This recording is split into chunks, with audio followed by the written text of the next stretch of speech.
And today is about celebrating a major milestone and looking ahead to America's role in supplying energy to the world. Thank you for being here to recognize what's been accomplished and those who have made it possible to this incredible team that's worked over so many years. Now I'd like to invite the United States Secretary of Energy, Chris Wright, to the podium.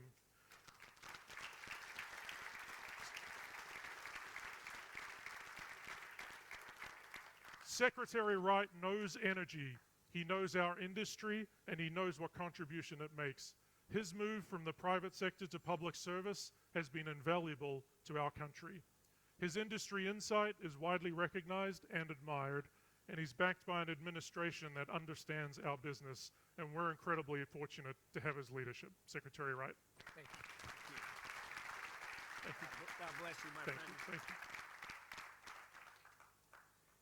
So I have a message from President Trump. I spoke to him right before he left for China, and he said, when you're down there, tell everyone thank you. Tell them not a little thank you, tell them a huge thank you. You and what you do every day is transforming our country, transforming the economy and the security of our country, and ultimately you're transforming the world. There is no one who goes to work every day and has a bigger impact on the 8 billion people who live on this planet than you in this tent. And from President Trump, from me, from the American people, and from the world, God bless you and thank you. Thank you.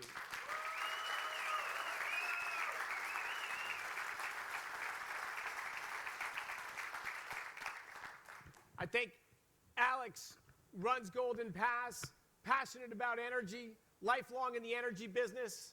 Dan, we're not gonna hold it against him that he came to the energy business later, because in fact he was always in the energy business. He was in the energy consumption business, making a key implement the automobiles that make our modern world possible, and now he's on the energy supply business. When you look at world history, and I love history, and I love looking back at the incredible achievements of humans through society and through our advancements, I'm incredibly proud of the American Revolution. People who were bold and courageous, risked everything to create a different nation, a free nation, a strong and proud nation. They were bold and they swam against the stream. Probably many over the last years have said the same about you, swimming against the stream. This oil and gas industry, it's going away. We're not going to need it anymore. You guys are somehow ruining the planet. It's crazy the fever pitch this discussion went to. But of course, as you probably already know and have always known in your hearts, it's just complete nonsense. It's complete nonsense. And this is coming from a kid. I went to college to work on nuclear energy. I worked on solar energy in graduate school. I worked in geothermal energy after that. I just love energy. I don't care where it comes from. It just, as long as it makes our lives better and makes our nation more secure and brings better jobs and opportunities for ourselves and our kids and our grandkids, that's all I care about. But the fact is, our country and the world run on oil and gas. They did the day I was born, they do today, and I guarantee they will the day I die. And I'm planning on that to be a long time from now, a long time from now. To put some numbers on that, the United States today, 75% of the total energy we consume, 75% comes from two things, oil and natural gas. You know, then you put in coal and hydro, and you're 90%, over 90% of American energy. That's what runs our country. I'm not downplaying anything else. There's things that can add and be helpful. That's great too. But let's look at what matters. Oil, gas, top two by far, you know, and then coal and nuclear. But in the United States, 20 years ago, we were the largest importer of oil in the world. And we were the largest importer of natural gas in the world. And at that time, we were running over 1,000 drilling rigs were drilling for natural gas. We had a bunch of rigs drilling for oil too, but we had even more rigs, much more rigs in the United States drilling for gas than for oil, because gas was the fuel of the future. It was growing fast. Natural gas is the biggest source of our electricity. It's the biggest source of our home heating. It's the biggest source that powers our factories. It's the source of fertilizer, right? We use methane, that natural gas you were working with every day. We use that methane in a cool chemical process to create nitrogen fertilizer. If we just ended that one use of natural gas, global food production would drop by 50%. That would be a bad world, right? Does everybody want to cut their calories in half tomorrow? I don't. I'm going to have a huge dinner tonight because I'm so energized by being with you. So natural gas is our fastest growing energy source on the planet, and the U.S. imported all the gas we could via pipeline from Canada. There was a ton of rigs drilling in Canada.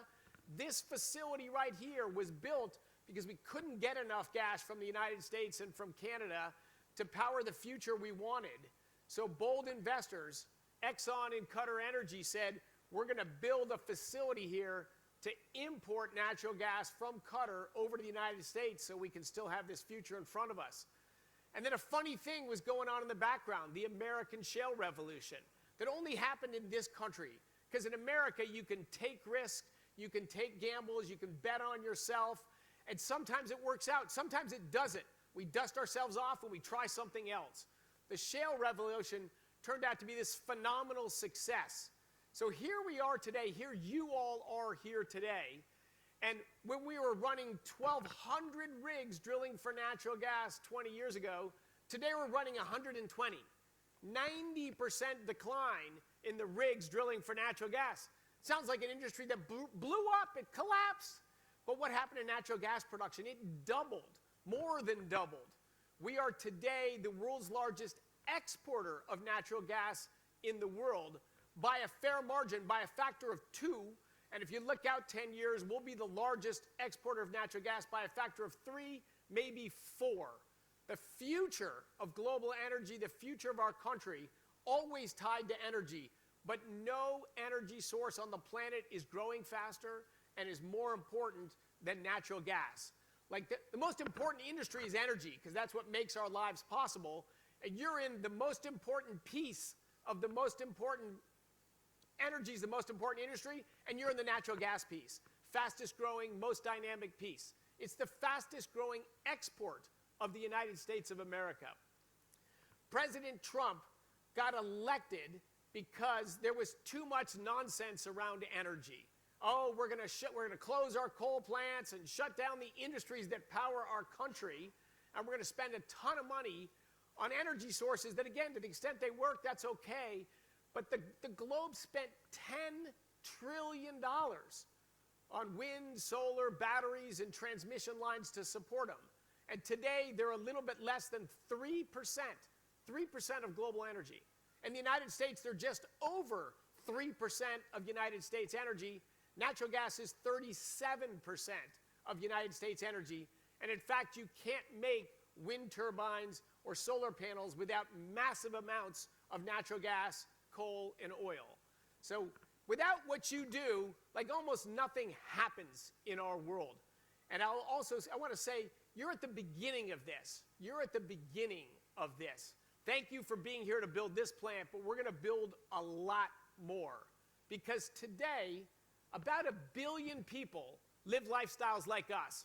We get to wear these cool, fancy, in this case, sexy clothes, made out of hydrocarbons, made with hydrocarbons. We got, beautiful lighting and temperature-controlled rooms, and we go to work in buses and cars, and we fly on planes to visit our family.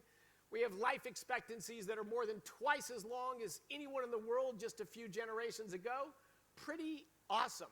I wake up every morning and say, God bless oil, natural gas, and coal, and God bless the people who make it happen, because I wouldn't have the life I have today without that. But 1 billion people have these awesome, fully energized lives. 7 billion people around the planet. I have not met one of them that doesn't want what we have. They want life that we have. And the only way to get from where we are today to this where everybody lives much better lives is just massively more energy. There is no other way but massively more energy. Fortunately, the United States has the reserves of natural gas. We have the technology. We have the capital. We have awesome workers who can build giant facilities so that not just Americans benefit from our natural gas, the whole planet can benefit from United States natural gas. Everywhere I go around the world, people ask me about, are you going to keep growing LNG? We need more of it. We haven't built an import terminal yet. Should we build one? Are you guys going to be there for us? Yes, yes, and yes. We're going to be there because we have the United States people. We have workers in this industry. We have a president that is all in on American energy workers, and the future of this country. And I'll tell you, the common sense, the lean-in energy dominance attitude he brought to Washington, D.C., it is contagious. It is contagious. New England is a region of our country with very expensive energy, and it's starved for natural gas because politicians stood in the way and blocked a pipeline to bring more natural gas to New England. They all opposed it. We've had 2 meetings now, all 6 New England governors. Yes, we need more natural gas. Yes, we need that pipeline. Yes, we get it now. We get it now.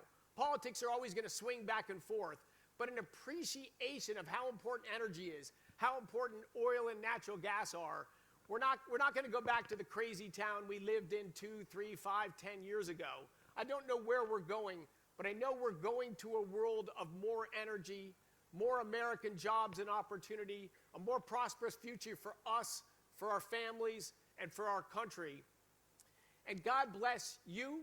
God bless the United States of America. God bless President Trump's leadership. And God bless the future we can all bring for ourselves, for our children, for our grandchildren, and their children. I love you all, and I'm so thankful for what you do every day.